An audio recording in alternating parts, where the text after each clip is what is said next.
یہ سمجھ میں نہیں آیا کہ حسد اور رشک میں کیا فرق ہے۔ بندو نے لبے سڑک ایک کشادہ فٹ پاتھ پر بابا جی کے ساتھ چہل قدمی کرتے ہوئے پوچھا۔ بابا جی خاموشی سے چلتے رہے، کوئی جواب نہ دیا، ایسے جیسے کچھ سنا ہی نہ ہو۔ بندو نے بھی اس کے قدم بقدم چلتا رہا۔ کچھ دیر چلنے کے بعد ان کی نظر سڑک کے ساتھ نصب ایک بینچ پر بیٹھے دو پنچھیوں پر پڑی۔ دونوں کسی یورپی ملک کے باشندے محسوس ہوتے تھے۔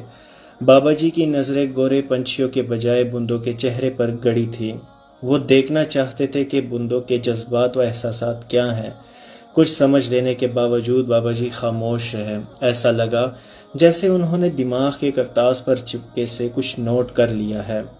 بابا جی اور بندو بدستور چلتے رہے۔ منزل کے قریب پہنچنے سے پہلے دونوں کی نظر ایک اور طرح کی جوڑی پر پڑی۔ لڑکا سیاہ رنگت والا ہندوستانی یا سیلون کے جزائر کا باشندہ اور لڑکی گویا کہ فلپائن کی کوئی حسینہ، دونوں بے تکلف آپس میں انگریزی میں گفتگو کر رہے تھے۔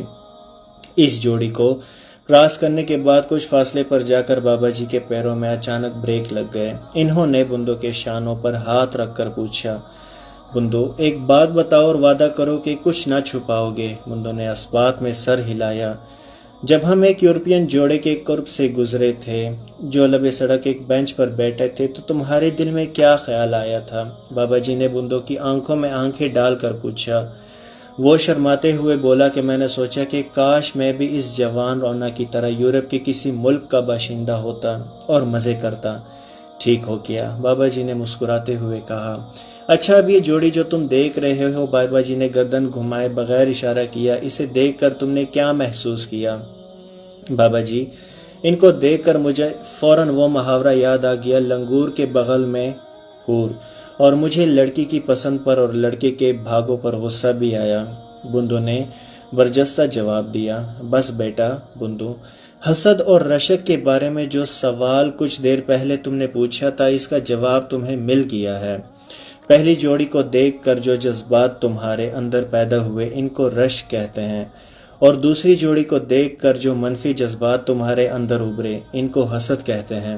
بابا جی نے گفتگو کا سلسلہ جاری رکھتے ہوئے کہا، کسی کے پاس مالے کی عطا اور کوئی نعمت دیکھ کر آدمی کے دل میں تمنا پیدا ہو کہ اسے بھی ویسی ہی نعمت مل جائے تو اسے رشک کہتے ہیں، اور کسی کے پاس کوئی نعمت دیکھ کر آدمی تمنا کرے کہ اس سے وہ نعمت چھن جائے تو اسے حسد کہتے ہیں۔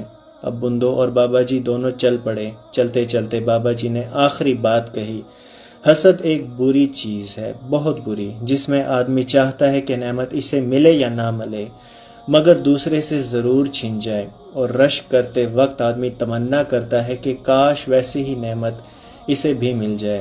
اللہ پاک ہمیں وہ چیز عطا کرے جس پہ ہم شکر ادا کر سکیں، اور اگر دوسروں کے ساتھ ہم دیکھیں اس پہ ہم رشک کریں تاکہ کل کو ہمیں وہ چیز بھی عطا ہو، نہ کہ حسد، کیونکہ حسد آپ کے گناہوں میں اتنا اضافہ کر دیتی ہے کہ انسان ان کو ختم کرتے کرتے بھی تھک جاتا ہے اور آپ کی نیکیوں کو کھا جاتا ہے۔